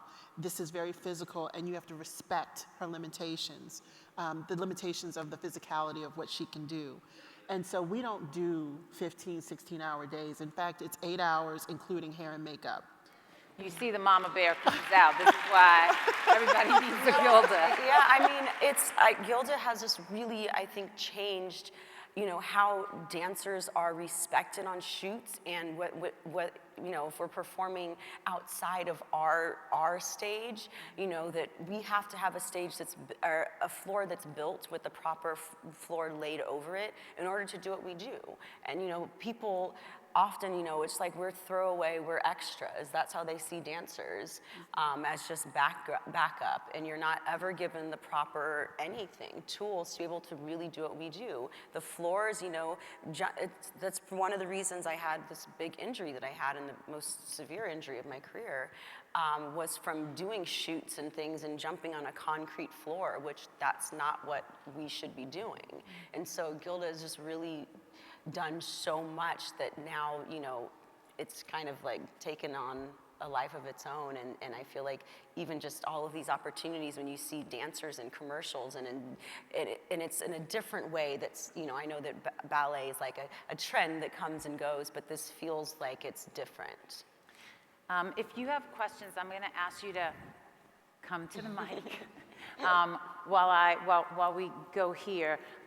You know, you push yourself hard, and I know one of the things Gilda protects you from is yourself, and probably a little vice versa, right? You do that for each other. Misty's always worried about Gilda, Gilda's always worried about Misty.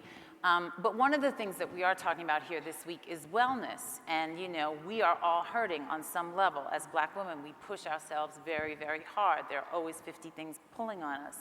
What do you do to check yourself, and particularly as you get older, you're 37. Yes. Which for a dancer. That's ancient.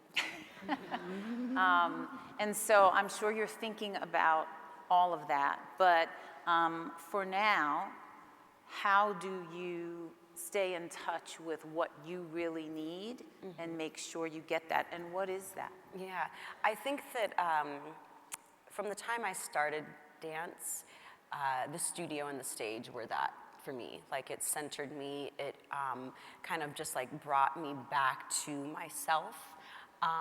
But now, I mean, I'm like being realistic about how to really take care of myself, because I think that a lot of, well, not only is it a stigma in the Black community to seek help and see a therapist and acknowledge mental health, but I think also just as a dancer that people don't really consider that we are performing at such a high level, the stress and the pressures, the mental and emotional preparation, all that goes into what we do day in and day out, and that you really have to be able to manage that and continue to check in.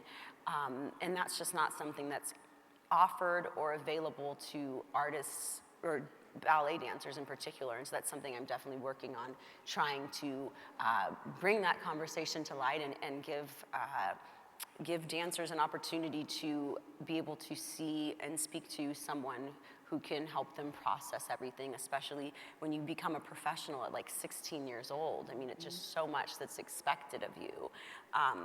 And I just feel an urgency at this point. A young brown boy, Indian boy, at American Ballet Theater School actually committed suicide a couple of weeks ago. And I know that a lot of, just not having people to turn to and to speak to, and that, we don't really look at that as another part of our training, that we shouldn't just be training our bodies, that there's so much to maintain. And so I have a sports psychologist that I see regularly, and I think just having open dialogue, with people that are close to you and that you trust. What are the things, just quickly, what are some things that each of you do every day just to stay okay? Gilda? Well, I need a vacation. That I need. But I started meditating about 6 months ago. I rededicated to my working out regularly 4 or 5 times a week now. And just making sure that I spend time with family and friends. I really make time for that, as difficult as it is. Yeah, I'd say it's similar to me, like family and friends, like that is really, really important for me. And I like to just kind of like have those moments when I can to just be at home, to maybe be in the kitchen cooking, because that is what I love. But those moments of stillness, I think, are really important when you have such chaotic lives like Gilda and I have. We have a question, and I'm going to ask you just quickly, just please give us the question. Short and sweet like me. Misty, my name is Joelle Crawford, CEO of Crawford Leadership Strategies. And I'm short. Much better. My question for you, I host a TV show called Career View Mirror, and one of my big questions is, what advice would you give to little Misty many, many years ago when she was starting out, career advice and leadership advice? I would say to just trust in yourself and believe in yourself, and know that things are going to work out because you're putting in the work and you're approaching everything in the right way. I think I was just so anxious and nervous to be everything to everyone that I didn't often, consider myself. Okay, thank you. Good morning. Good morning. Hi. I'm Janice Jackson in Diversity and Inclusion with FedEx. And when I was a kid growing up in the South, the first ballet that I ever went to was Firebird. And to see that big, beautiful poster of you was really groundbreaking. So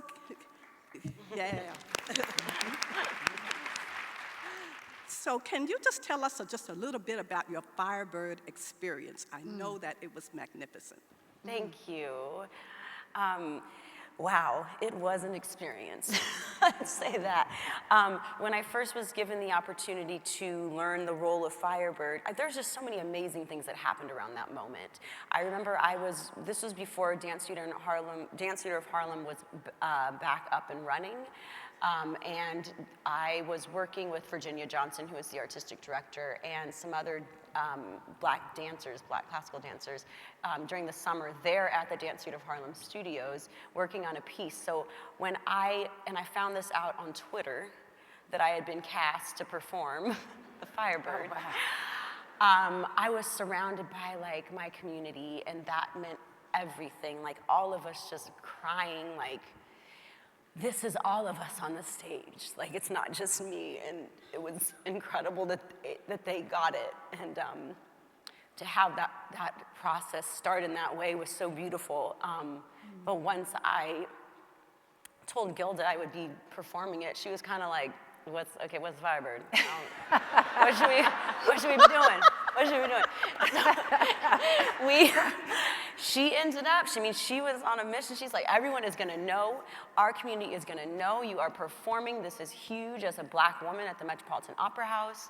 And then when the season opened, and I had no idea what was gonna happen, we walk out of the front of the Metropolitan Opera House at Lincoln Center, and there's this massive billboard thing of me as the Firebird, and we just both started bawling our eyes out. I was like, that is a black woman on the front of the Met. And we were just like, oh my goodness. And then when I actually performed it for the first time in New York City at the Met, it was the first time that we'd ever seen the Metropolitan Opera House half full of brown people.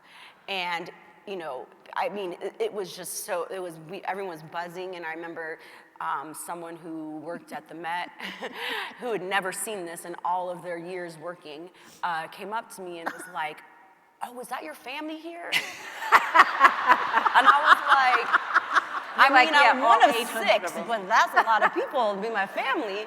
But yes, that is my fam. And that night of the Firebird, it really just sparked and started everything, that to be able to see yourself represented and know that it's okay to be in that space of a theater of that stature. Now that's normal for us to see at my shows and at a lot of other shows is that like, it's just so beautiful to see the ballet audience change for the first time ever. And I just want to add, as someone who was in the audience, what people did not know, all of those people at that sold out 4,000 person performance, was that Misty was injured badly. I forgot about that a little bit. And so her now husband and I were in the audience, and we're both sitting there like, everybody else is like, yes, Firebird, and we're like, oh my God, what is going to happen? And Misty got out on that stage, and I knew that Misty was the real deal when I met her, but when that woman got out on that stage and leaped and jumped and spun, and she did it so full throttle that I was sitting there going, did she take something? Like, how did she do it? Like, she was just out there with this 150% just full-on performance, and I'm thinking to myself, how in the world is she doing it? And this is a testament to who you are, because she did that, putting herself fully in danger because she understood the importance of what that moment meant.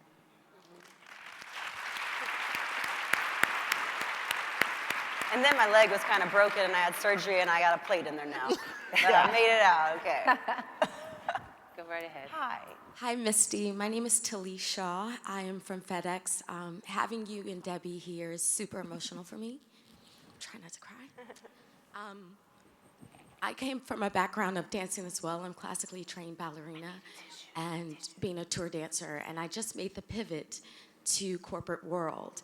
My question is for someone that's a dancer like myself and you, I'm not really sure what roles are here for me. Do you have any suggestions what someone creative in a dance background like myself, what role I could pursue here in corporate America.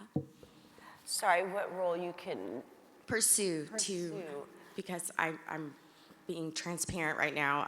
I don't know what that looks like for us dancers here. So. I don't know if I'm going to be able to, if I'm going to answer it the right way. I don't know if I understand the question completely, but I think something that's so important to acknowledge, and I'm so happy that you shared all of that backstory to getting to where you are, because the reason that I am constantly pushing for people to either go to the ballet, be a part of the art form, put your children in the arts, because the tools that you develop by being a part of that world can take you anywhere. And I think that's a testament to this pretty big shift for you career-wise, but that like, oh, you're gonna probably be like the top in whatever department you're in, because that's just how dancers are. And again, it's you develop this this will and this focus and determination and sacrifice, and I just think that it's so beautiful to be able to have had many lives and to have been a ballerina and a dancer, and then now to be shifting into this space. And as a Black woman, I think you should always tell people that you are a dancer. You can bring the shoes and she will find them. You can bring I didn't even notice you were holding them. Well, I'll bring them over and I'll do it. We can start the next question. And next question. And Hi, how are you all? Kayla Ward, Clear Channel Outdoor. So love you ladies, love you Misty, but my question's for Gilda. I do love, you love. As I'm sitting here emotional. So I just had a quick question, as someone that's become a manager for Misty, what would be your advice for, young Black women that are looking to expand their brand, looking to find agency in that, and just, do what you did with Misty with maybe an unconventional career, but you're trying to leverage that and leverage your brand to, those sponsorships, those things that propel you in your career personally. What would be your advice as a manager and, looking for managers of color as well?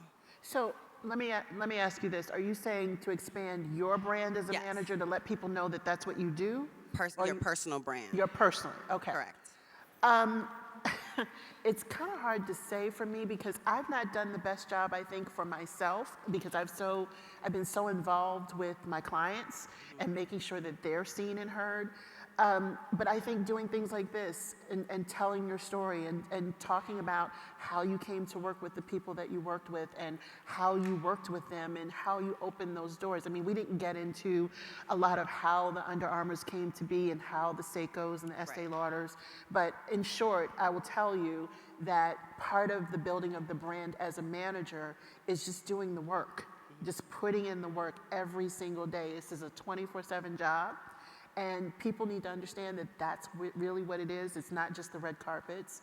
And it's really putting as much as you can into understanding each and every client. Like these people who are managers of 25 people, I don't know how they do that. I don't think they are doing it. This is a role where you have to really listen to, understand, and absorb your client. It's all about, like, the first thing with Misty was, what do you want to say? What are your goals? What are you trying to do via the media, via all of the things that you say you want to do? What is your goal?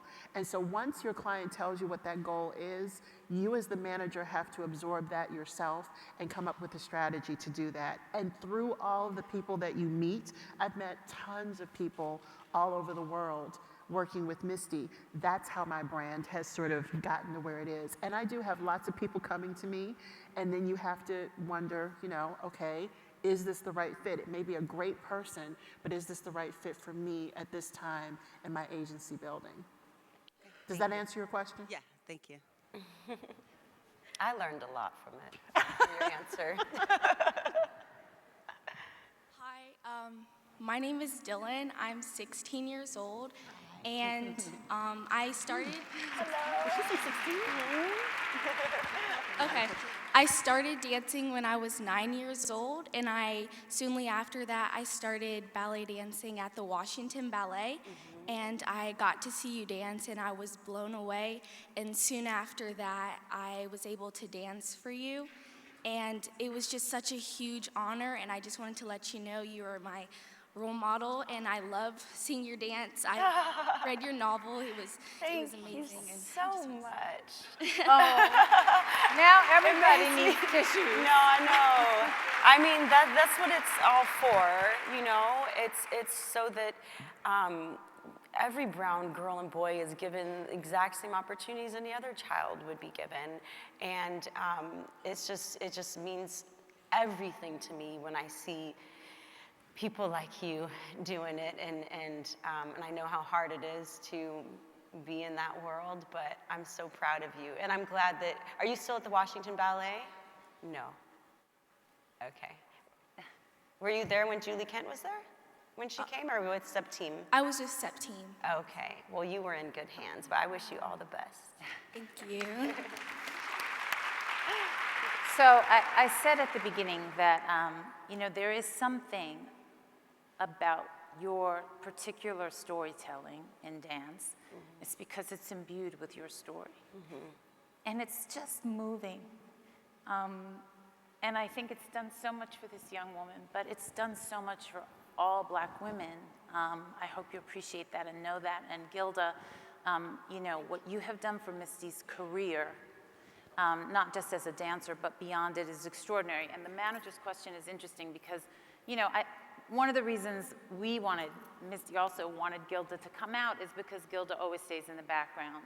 So you don't know that Misty is managed by another Black woman. And Gilda also happens to manage, Angela Bassett. Wait. No, I'm the publicist for Angela. Okay, whatever. You're like, I don't want to hear from nobody. Because probably Angela asked her to manage her, and Gilda was like, no. because she really manages her you know, business very carefully. But you just mentioned when, you know, the woman asked the question of Gilda, and you said, well, I learned a lot from you. What have you most learned through this particular collaboration? And where do you see it going from here? I think that I've just learned that the possibilities are so much bigger than I could ever imagine. And it's been that way, that I'm always just like, no, Gil, I can't do that. That's not, and you show me, I'm like, oh, this is where all dancers should be, up here. But just not to box myself in any way, and also, which is something that I've always done, but just to be reminded that, you know, to take the opportunities that really represent me in the best way and really speak to me in an authentic way, and that, you know, never just to take an opportunity just to do it or to be seen, which so just learning all of that and have it being like reinforced has given me so much, and I think because of what you've created in terms of just like the confidence I have and the structure and stability, that I've been able to go off and do other things that I never imagined. I started a production company, and I'm working on producing films and things that really, really matter in telling stories through, you know, an authentic voice, Black women's stories, just a lot of opportunities and things that I never would have seen for myself or believed I could do without what you've given me. You would not know it to look at her, but Misty is nursing a little back injury, so please let's all pray for her, and let's thank Gilda Squire and Misty Copeland for being here today. Thank you. And thank you, Caroline. Yes, thank you so much. Thank you. Always. Thank you.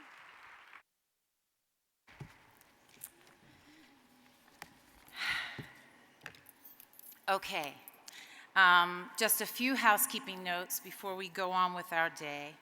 Our sponsors have truly amazing activities happening in the Power Showcase, so be sure and stop by, take a break, snack break with PepsiCo, visit the Toyota booth to try your hand at carpool karaoke, which is so much fun.